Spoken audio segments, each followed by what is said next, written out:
Hello दोस्तों, I am Manish Sinha and welcome in our YouTube channel CG competition.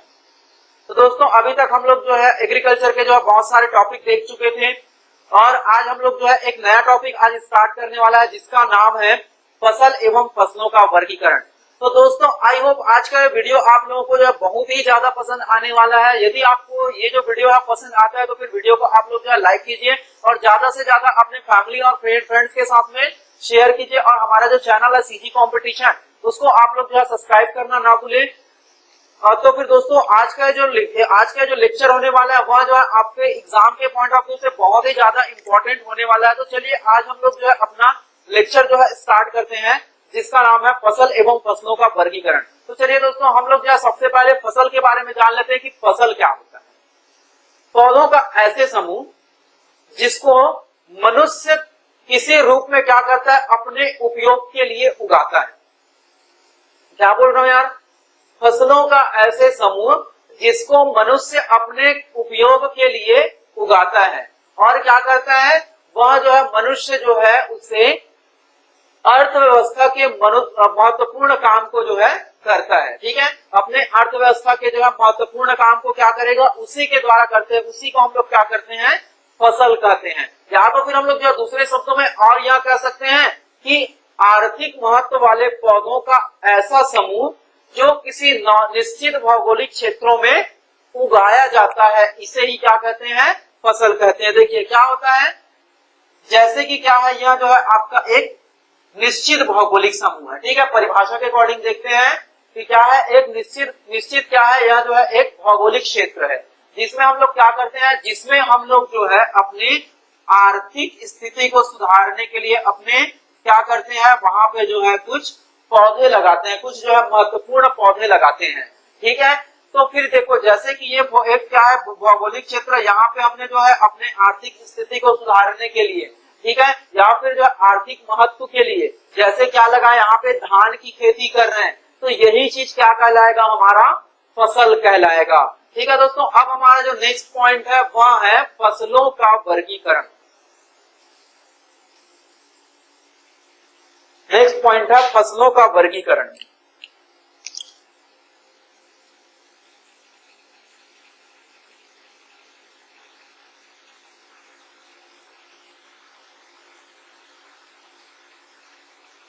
चलिए देखिए, फसलों का वर्गीकरण जो है वो अलग अलग तरीके से जो है अलग अलग टाइप का किया गया है।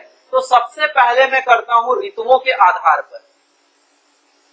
सबसे पहले मैं करता हूं ऋतुओं के आधार पर।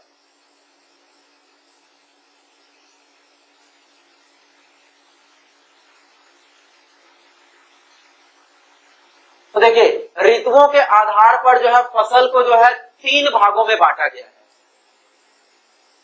ऋतुओं के आधार पर फसल को जो है 3 भागों में बांटा गया। सबसे पहले आता है आपके पास में खरीफ फसल, खरीफ। फिर दूसरा आता है आपके पास में रबी फसल, रबी। और तीसरा आता है आपके पास में जायद, जायद फसल। ये 3 टाइप का फसल होता है। किसके बेस पे, किसके आधार पर, ऋतुओं के आधार पर। अब चलिए अब एक एक करके हम लोग जो है तीनों फसल को देखते जाते हैं। सबसे पहले हम लोग देखते हैं खरीफ फसल को। तो जो खरीफ फसल होता है वह कौन सा फसल होता है, जिसका उत्पादन कब शुरू करते हैं, जिसका उत्पादन हम लोग शुरू करते हैं स्टार्टिंग ऑफ मानसून। ठीक है, मानसून के आगमन के समय, मतलब कौन से महीने में, जून जुलाई के महीने में हम लोग जो है ये फसल जो है लगाएंगे। ठीक है, इसको लगाएंगे कब, जून जुलाई में। जून जुलाई में जो है इसको लगाया जाता है। ठीक है, और क्या होता है, starting of winter. Starting of winter मतलब अक्टूबर में, सितंबर अक्टूबर में, सितंबर अक्टूबर में जो है इसकी कटाई होती है। ये आप लोग जो है दोस्तों आप लोग याद रखेंगे कि कौन से फसल को जो है कब उगाया जाता है और कब जो है इसको काटा जाता है। यह आपके एग्जाम में पूछा ही जाता है। ठीक है, तो क्या रहेगा, यह जो स्टार्टिंग ऑफ मानसून। ठीक है, मानसून के आगमन के समय इसको लगाया जाता है और स्टार्टिंग ऑफ विंटर, सर्दियों की शुरुआत के समय में इसको क्या किया जाता है, इसको जो है इसकी जो है कटाई होती है। यह जो है आपका कौन सा फसल कहलाएगा, यह जो है आपका खरीफ फसल कहलाएगा दोस्तों। ठीक है। इसमें आपका जो है महत्वपूर्ण फसल कौन कौन सा आता है, इसमें आता है आपका धान, मक्का, ज्वार, धान, मक्का,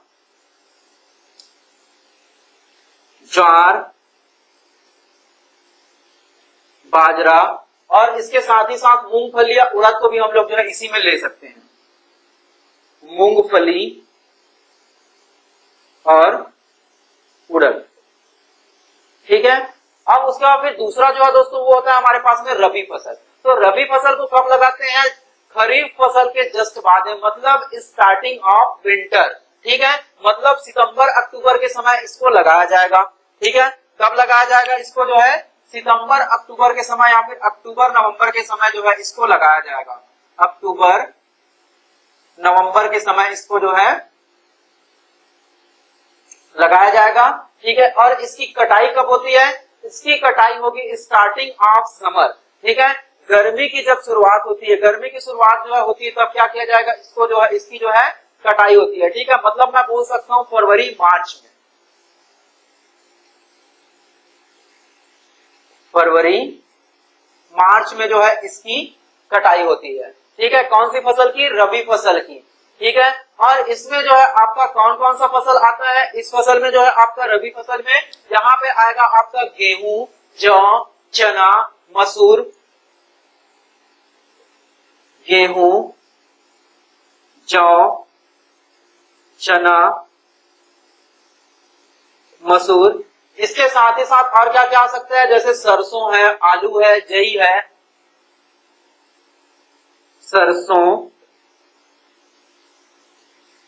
आलू और जई, ये फसल भी जो है क्या होता है, यह भी जो है आपका इसी में रबी फसल के अंदर में ही आता है दोस्तों। अब नेक्स्ट है हमारे पास में जायद फसल। तो जायद फसल कब लगाया जाएगा, जायद फसल लगाया जाता है स्टार्टिंग ऑफ समर, गर्मी के शुरुआत के समय में, ठीक है। मतलब कौन से महीने में लगाया जाएगा इसको जो है, मार्च अप्रैल में। इसको कब लगाया जाएगा, मार्च अप्रैल में जो है इसको लगाया जाएगा। और इसकी कटाई जो है वो कब होती है, इसकी कटाई होगी आपका मानसून के आगमन के पहले ही, ठीक है। मानसून के आगमन के पहले ही जो है इसकी कटाई हो जाती है। मतलब कब हो जाएगा, यह जो है आपका मई और जून के आसपास में जो है इसकी कटाई हो जाती है, ठीक है। और यह फसल कौन कौन सा आता है इसमें, इसके अंतर्गत में आपका जैसे मूंग है, उड़द है, इसको हम लोग जो है इसमें भी ले सकते हैं, ठीक है। तो कौन कौन सा आ जाएगा, मूंग, उड़द, खरबूज, सूर्यमुखी, ये जो फसल है आपका यह जो है जायद फसल में आता है। मूंग, उड़द, खरबूज, खरबूज और क्या, सूर्यमुखी,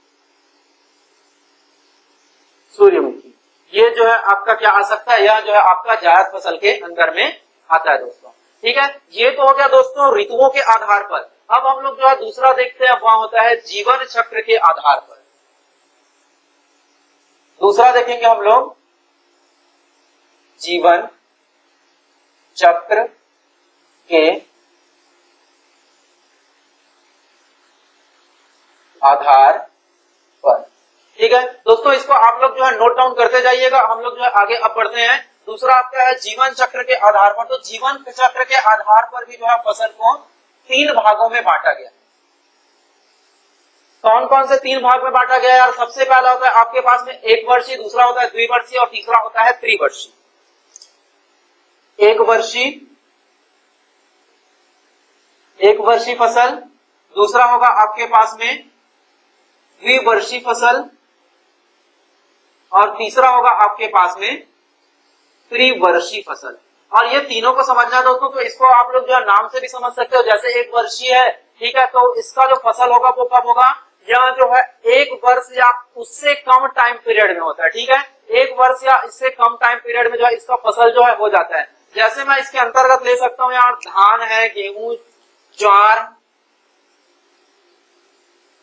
धान, गेहूं, ज्वार, और इसके साथ साथ और मैं क्या क्या ले सकता हूं इसमें, आपका बाजरा, मक्का, उड़द, मसूर,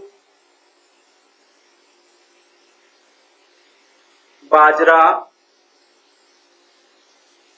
मक्का, उड़द मसूर, ये सब जो फसल है यह जो है क्या होगा, यह जो है आपका एक वर्षीय फसल है, जो आपका एक वर्ष में या उससे कम ईयर में जो है इसका उत्पादन किया जा सकता है। ठीक है दोस्तों। अब दूसरा क्या है, दूसरा है आपका द्विवर्षीय। द्विवर्षीय का मतलब क्या होगा, यह जो है एक वर्ष से अधिक और 2 वर्ष से कम है। ठीक है, मतलब 1 और 2 वर्ष के बीच में जो है इसका फसल का जो है उत्पादन किया जाता है। ठीक है, तो देखो क्या होता है, प्रथम वर्ष में जो है इसमें जो है सिर्फ और सिर्फ इसका जो वनस्पति रहता है वह ग्रोथ करता है। ठीक है, वह जो है वृद्धि करता है। पहले वर्ष में क्या करेगा, पहले वर्ष में इसका जो वनस्पति रहता है वह जो है वृद्धि करेगा। उसके बाद फिर द्वितीय वर्ष में जो है इसमें क्या लगते हैं, द्वितीय वर्ष में जो है इसमें फूल, फल या बीज, ये सब चीजें जो है इसमें लगता है। फूल, फल या बीज इसमें कब आएगा, द्वितीय वर्ष में आएगा। ठीक है, तो इसके अंतर्गत आपका कौन सा फसल आएगा, जैसे चुकंदर, ये क्या है आपका, यह जो है आपका एक द्विवर्षीय फसल है।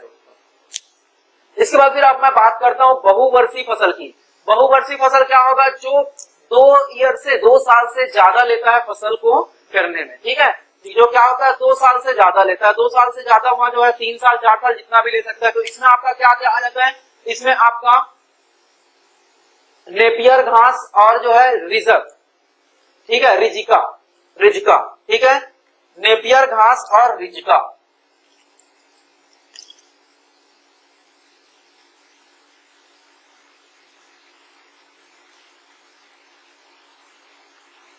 नेपियर घास और रिजिका, यह जो है यह फसल जो है आपका एक त्रिवर्षीय फसल होता है। ठीक है, ये तो हो गया आपके कौन से बेस पे, यहाँ जो है फसलों का वर्गीकरण जो है आपका जीवन चक्र के आधार पर। ठीक है, अब देखते हैं दोस्तों हम लोग जो है तीसरा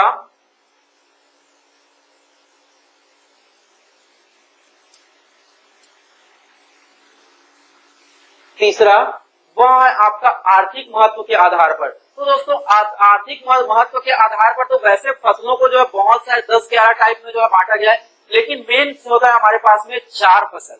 आर्थिक महत्व के आधार पर होता है हमारे पास में मेन 4 प्रकार के फसल जो है होते हैं। ठीक है, वह 4 प्रकार के फसल कौन कौन से है दोस्तों, तो 4 प्रकार का फसल होगा आपके पास में। सबसे पहला आता है आपके पास में धान्य फसलें,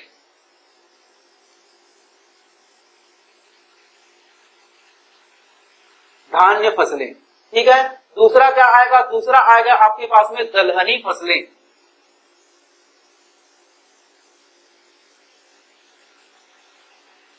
दलहनी फसलें। उसके बाद फिर तीसरा आता है आपके पास में तिलहनी फसलें,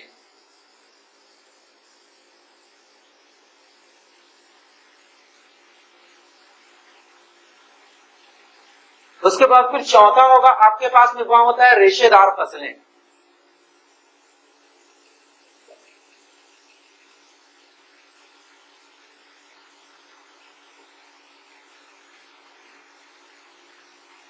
रेशेदार फसलें। तो देखिए दोस्तों ये जो तीनों फसल होता है वह क्या क्या होता है, सॉरी चारों फसल जो है क्या क्या होता है। सबसे पहले धान्य फसलें। धान्य फसलें क्या होगा, यह जो फसल है वह जो है मुख्य रूप से खाने का काम आता है। ठीक है, धान्य फसलें क्या होगा, यह जो है मुख्य रूप से खाने का कार्य आता है, काम आता है। जैसे इसके अंतर्गत में हम लोग ले सकते हैं धान, गेहूं, मक्का, जौ, बाजरा, धान, गेहूं, मक्का, जौ, बाजरा, ये सब आपका कौन सा फसल होता है, यह आपके जो है धान्य फसलें होते हैं दोस्तों। अब उसके बाद फिर दूसरा हम लोग देखते हैं दलहनी फसलें। तो दलहनी फसलों को जो है मुख्य रूप से जो है प्रोटीन के रूप में प्रयोग किया जाता है। ठीक है, मतलब ऐसे फसल जिसमें आपका क्या पाया जाता है, प्रोटीन पाया जाता है, इसको हम लोग क्या कहते हैं, इसको हम लोग जो है दलहनी फसलों के कैटेगरी में लेते हैं। ठीक है, इसमें आपका क्या क्या आ जाता है, मूंग, उड़द, चना, मसूर, लिख लीजिए इसको भी एग्जाम्पल ये आपका पूछा जाता है। मूंग, उड़द, चना, मसूर, और इसके साथ साथ और हम लोग इसमें क्या कह सकते हैं, जैसे सोयाबीन है वह भी जो है इसी के अंदर में आ सकता है, सोयाबीन। ठीक है दोस्तों, अब इसके बाद फिर अब हम लोग देखते हैं आगे तिलहनी फसलें। तिलहनी फसलें मतलब जो है आपको नाम से ही समझ आ रहा है, तिलहनी का मतलब तेल।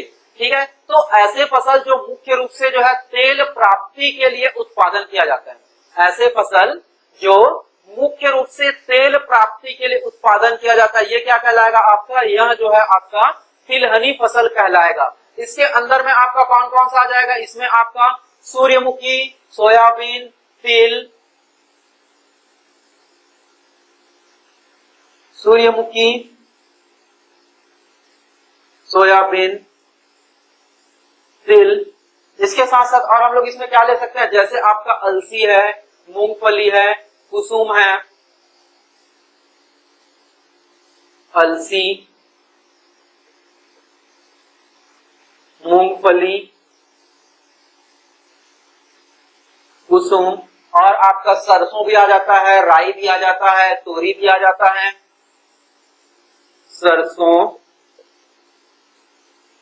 राई और तोरी, ये जो है आपके क्या है, यहाँ आपके तिलहनी फसलें हैं दोस्तों। अब इसके बाद फिर अब हम लोग नेक्स्ट देखते हैं, वह है रेशेदार फसलें। तो फिर रेशेदार फसलें क्या होगा, जिसका उत्पादन जो है मुख्य रूप से किसके लिए किया जाता है, रेशे की प्राप्ति के लिए किया जाता है। ठीक है, जिसका उत्पादन किस लिए किया जाएगा, मुख्य रूप से रेशे की प्राप्ति के लिए किया जाएगा। यह क्या कहलाएगा आपका, यह आपका रेशेदार फसल कहलाएगा। इसमें आपका क्या क्या आ जाता है, जैसे कपास, जूट, पटसन, सनई, कपास, जूट, पटसन, सनई, यह सब चीज क्या है आपका, यह जो है आपका एक रेशेदार फसल है। ठीक है, अब देखिए, अब ये जो है आपका जीवन चक्र के आधार पर जो है, सॉरी जीवन चक्र बोलता हूँ, आर्थिक महत्व के आधार पर जो है फसलों के कुछ और कैटेगरी में बांटे गए हैं, जिसके बारे में आप लोगों को जो ज्यादा पूछा नहीं जाता, फिर भी इसका नाम जो है आप लोगों को पूछा जा सकता है। तो इसमें आपका और कौन कौन सा आ सकता है, जैसे शर्करा की फसलें,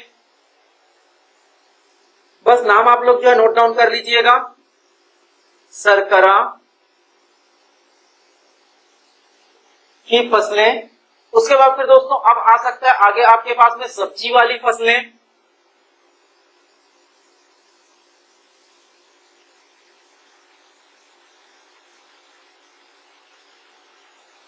सब्जी वाली फसलें। उसके बाद फिर और नेक्स्ट क्या हो सकता है हमारे पास में, उत्तेजक फसलें,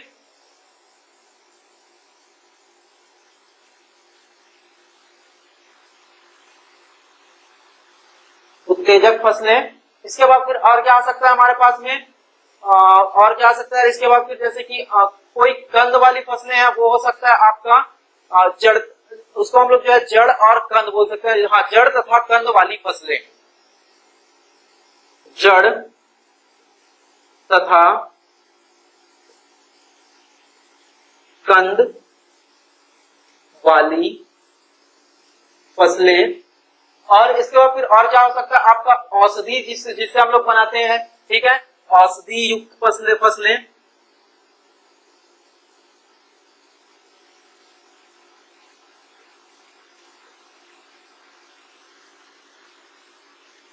और क्या हो सकता है आपके पास में, औषधि के साथ साथ मसाले के लिए भी हम लोग करते हैं, मसाले युक्त फसलें। तो ये सब चीज क्या होगा आपका, यह जो है आपका फसलों का वर्गीकरण है किसके आधार पर, जीवन चक्र के आधार, सॉरी आर्थिक महत्व के आधार पर। तीसरा है यह जो है आपका आर्थिक महत्व के आधार पर, आर्थिक महत्व के आधार पर। यह हो गया दोस्तों आपके पास में इतना फसल, इसको आप लोग जो है नोट डाउन कर लीजिए। इसके बाद फिर हम लोग इसके आगे कुछ और देखते हैं। चलिए दोस्तों, अब आप लोग जो है इसको नोट डाउन कर लिए होंगे। अब हम लोग देखते हैं अपने अगले फसल के बारे में, जिसको हम लोग देखते हैं उपयोग के आधार पर। नेक्स्ट रहेगा हमारा उपयोग के आधार पर। तो दोस्तों उपयोग के आधार पर जो है फसलों को टोटल जो है 8 भागों में बांटा गया है। उपयोग के आधार पर फसलों को जो है 8 भागों में बांटा गया है।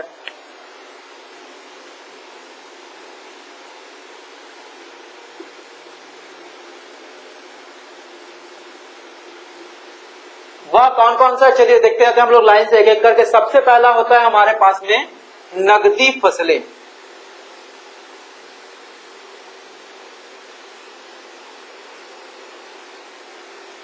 देखिए अब ये नगदी फसलें क्या होती है, ऐसे फसल जो किस लिए किया जाता है, जिसको लोग जो है अपना पैसा कमाने के लिए, ठीक है, मतलब क्या करने के लिए, उसको तुरंत बेचेंगे और उसमें जो है उनको उनके पास में क्या आना चाहिए, पैसा आना चाहिए। इस पर्पज से, इस उद्देश्य से क्या करता है, वह जो है फसल करता है, ठीक है। तो ऐसे फसल को हम लोग क्या बोलते हैं, ऐसे फसल को हम लोग जो है नगदी फसल के नाम से जानते हैं। तो इस फसल के अंतर्गत दोस्तों आप लोगों का क्या क्या आता है, जैसे आलू, गन्ना, कपास, तंबाकू,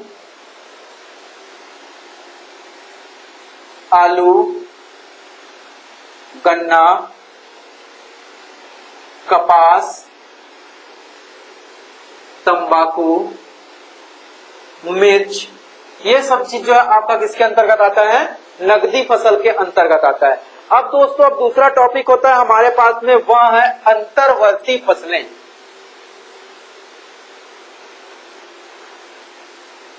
अंतर्वर्ती फसलें,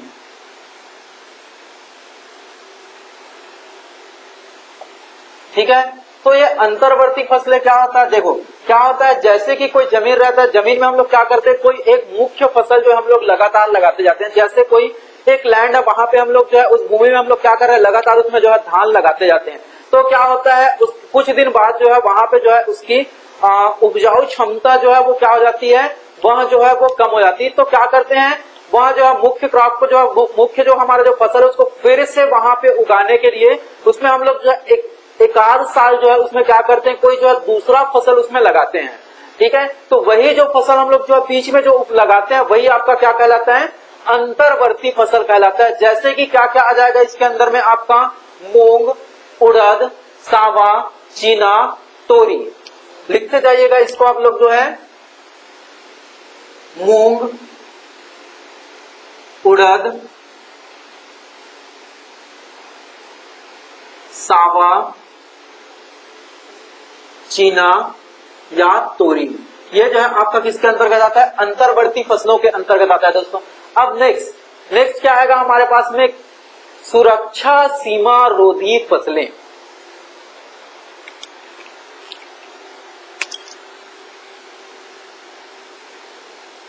सुरक्षा सीमा,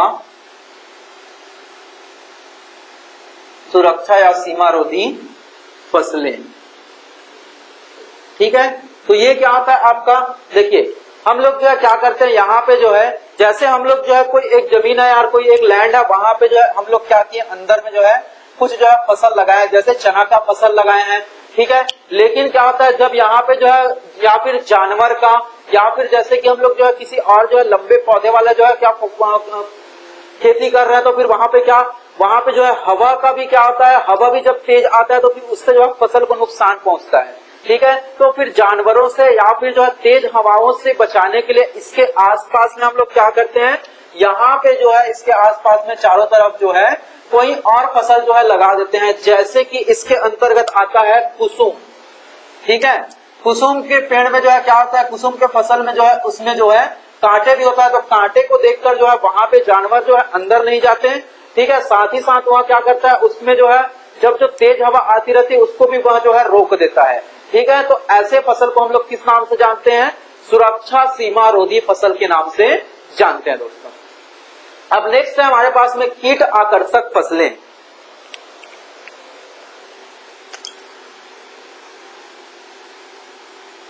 कीट आकर्षक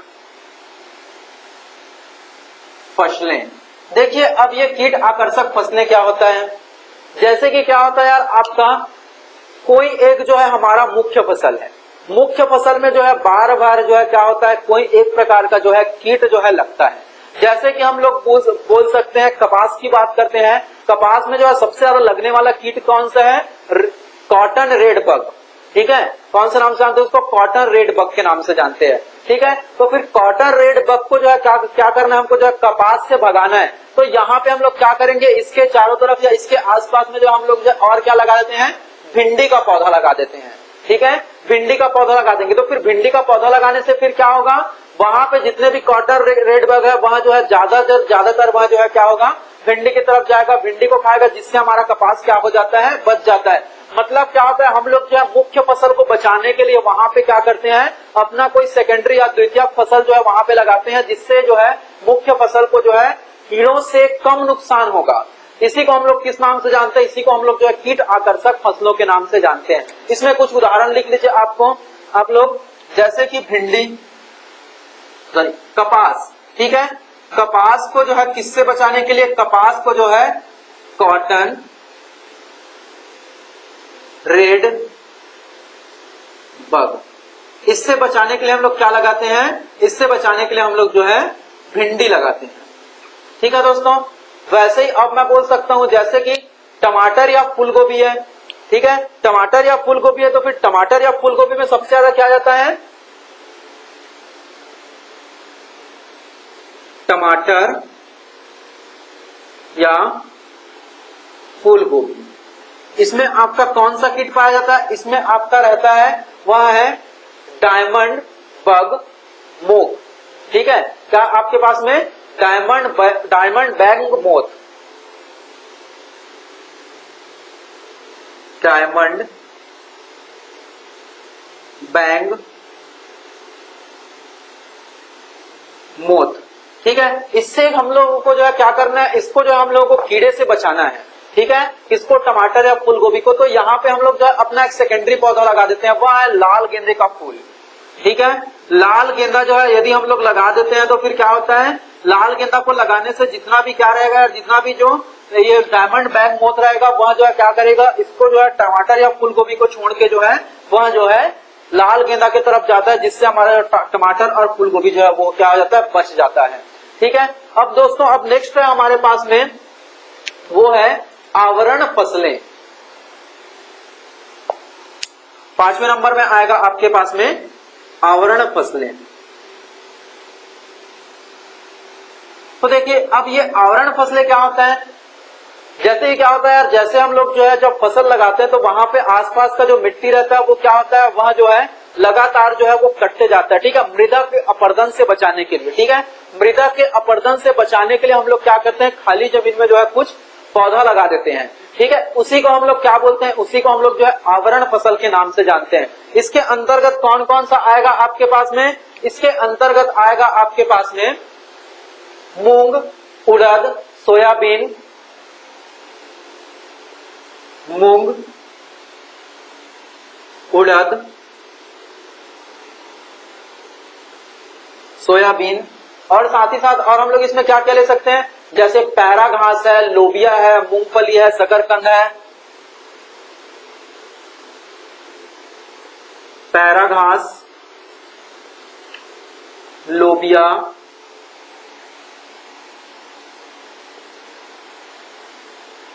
मूंगफली या शकरकंद, ये भी जो है इसी के अंतर्गत आएगा, ठीक है। अब नेक्स्ट देखते हैं अब हम लोग दोस्तों ऊर्जा फसलें।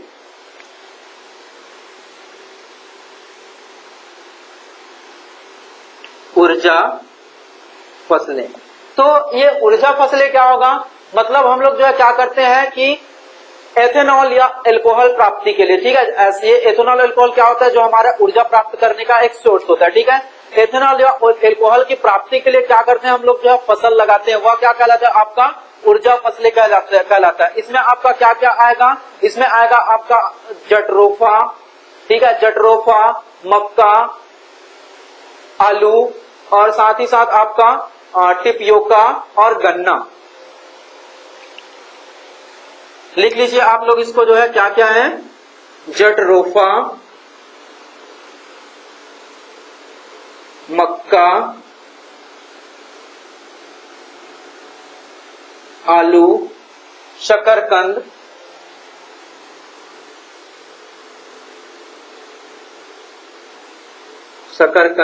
और क्या था, एक और था हमारे पास में टिपियोका,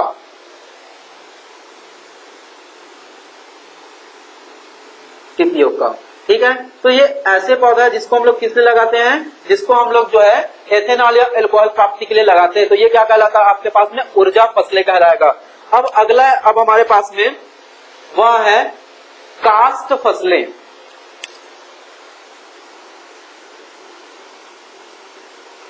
कास्ट फसलें। अब दोस्तों अब ये काष्ठ फसलें क्या हो, काष्ठ का मतलब क्या है, लकड़ी, ठीक है। तो फिर हम लोग जो है क्या करते हैं, लकड़ी के प्राप्ति के लिए, ठीक है, जिससे हम लोग जो है फर्नीचर वगैरह बना सकें, तो लकड़ी के प्राप्ति के लिए, मजबूत लकड़ी के प्राप्ति के लिए हम लोग क्या करते हैं, बड़े बड़े पेड़ लगाते हैं, जिसकी हम लोग खेती करते हैं बड़े पेड़ों की, वो क्या कहलाएगा आपके पास में, काष्ठ फसलें कहलाएगा। इसके अंतर्गत का कौन कौन सा आ जाएगा, जैसे कि शीशम है, साल है, सागौन है, गम्हार है, कटहल है, और इसके साथ ही साथ आपका काला सिरन, ठीक है, और तून है, पोपुलस है, साथ ही साथ आपका आम, जामुन, अखरोट, सहतूत या विलो, इतने सारे आपके जो पौधे हैं वो किसके अंतर्गत आएगा, यह जो है आपके काष्ठ फसलों के अंतर्गत आता है। अब नेक्स्ट होता है अब हमारे पास में हरी खाद फसलें।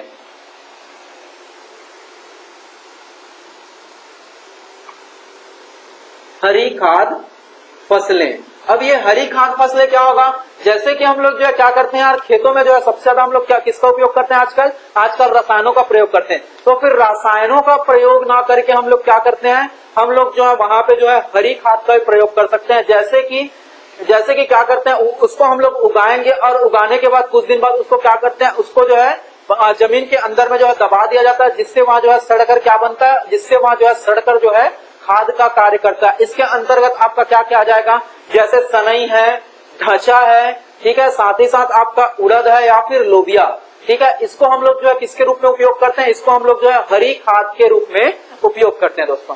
अब नेक्स्ट आता है अब हमारे पास में पारिस्थितिकी के आधार पर।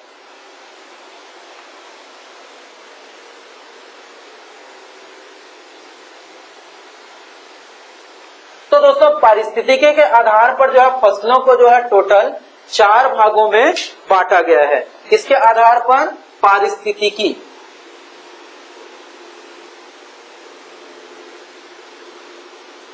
पारिस्थितिकी के आधार पर 4 भागों में बांटा गया है। वह 4 भाग कौन कौन सा है, चलिए देखते जाइएगा। सबसे पहला होगा आपके पास में, वह है जलोद्भिद।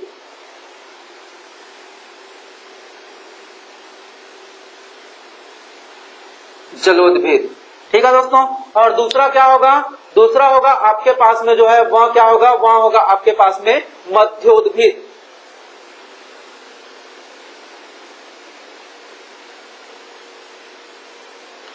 मध्योद्भिद। और उसके बाद फिर तीसरा होता है आपके पास में, वह होता है लवणोद्भिद।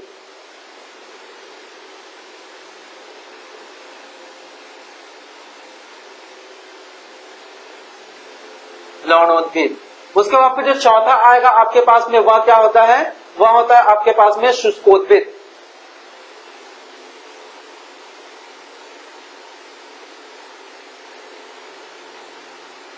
शुष्कोद्भिद।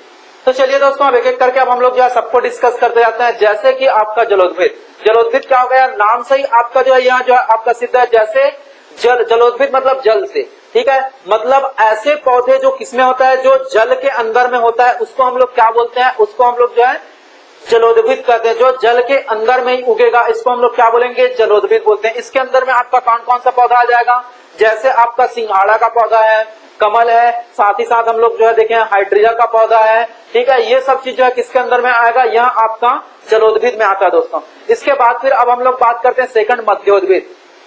मध्योद्भिद क्या होगा, जहां पे जो है क्या होगा, जहां पे जो है पानी जो है ना तो कम होगा और ना ही ज्यादा होगा, साथ ही साथ वहां पे तापमान की भी कमी नहीं रहेगी, सूर्य की रोशनी की भी कमी नहीं रहेगी। तो ऐसे स्थान पर जो पौधा उगाया जाता है उसको हम लोग किसके नाम से जानते हैं, मध्योद्भिद के नाम से जानते हैं। इसमें आपका कौन कौन सा आता है, जैसे धान है, गेहूं है, जिसकी हम लोग फसल लगाते हैं, साथ ही साथ आपका चना भी आ जाता है, और इसके साथ में जैसे आम है, शीशम है, ठीक है, या फिर और क्या आ सकता है इसमें आपका, या फिर आपका जैसे गुलाब का भी पौधा है, वह भी जो है आपका इसी के अंदर में आ सकता है, ठीक है। और नेक्स्ट अब हम लोग डिस्कस करते हैं लवणोद्भिद का, ठीक है। तो लवणोद्भिद जो है एक विशेष इन्वायरमेंट में, एक विशेष पर्यावरण में जो है उगने वाला पौधा होता है, ठीक है, जो क्या होता है, जहां पे जो है लवण पाया जाता है, ठीक है, और लवण मोस्टली कहाँ पे पाया जाता है, समुद्र के किनारे पाया जाता है। तो यह जो पौधा है आपका लवणोद्भिद, वहां जो है मोस्टली जो है समुद्र के आसपास में पाया जाता है। तो ये जैसे कि आपका यहाँ पे कौन कौन से लवण पाए जाते हैं, आप जैसे मैं बोल सकता हूँ सोडियम क्लोराइड, मैग्नीशियम क्लोराइड या मैग्नीशियम सल्फेट की उपस्थिति में जो पौधा उत्पन्न होता है, ठीक है, तो यह क्या कहलाता है, आपका लवणोद्भूत कहलाता है। इसमें इसके अंतर्गत कहाँ कहाँ पे, जैसे मुंबई और केरल, अंडमान के जो है समुद्र तल पे कौन कौन सा जो है पौधा पाया जाता है, यहाँ पे आपका वेलांचली, ठीक है, वेलांचली, ठीक है, ये जो है आपका एक पौधा है। और दूसरा जैसे आपके अनूपवन में जो है मैंग्रोव का पौधा पाया जाता है, मैंग्रोव का पौधा पाया जाता है, यह भी जो है इसका एक उदाहरण है। अब नेक्स्ट बच गया अब हमारे पास में दोस्तों शुष्कोद्भिद। तो शुष्कोद्भिद क्या होता है यार, जैसे कि यह शुष्कोद्भिद एक ऐसे पौधा है, यह ऐसे एरिया में जो है होता है जहां पे पानी की मात्रा जो है बहुत ही कम होती है, जैसे रेगिस्तान का एरिया बोल सकते हैं। तो इसके अंतर्गत आपका कौन कौन सा पौधा आता है, इसके अंतर्गत आ जाता है आपका नागफनी का पौधा आ जाता है, साथ ही साथ घिक्वार, ठीक है, यह भी क्या है, यह भी आपका एक उदाहरण है। ठीक है दोस्तों, तो आज के लेक्चर में इतना ही। तो आई होप आज का हमारा जो वीडियो है यह जो है आप लोगों को पसंद आया होगा, और पसंद आया दोस्तों तो फिर बिल्कुल आप लोग जो हमारे वीडियो को लाइक कीजिए और ज्यादा से ज्यादा अपने फैमिली और फ्रेंड्स के साथ में शेयर कीजिए। और जो हमारा जो चैनल है सीजी कंपटीशन, उसको आप लोग जो है सब्सक्राइब कीजिए। और हाँ दोस्तों, बेल आइकन पे प्रेस करना ना भूले, ताकि हमारे चैनल से आने वाले जो भी नोटिफिकेशन है वह जो है सबसे पहले आप तक जो है पहुंचते रहे। तो चलिए दोस्तों, अब हम लोग मिलते हैं नेक्स्ट क्लास में नए वीडियो के साथ में। तब तक के लिए thank you and all the best.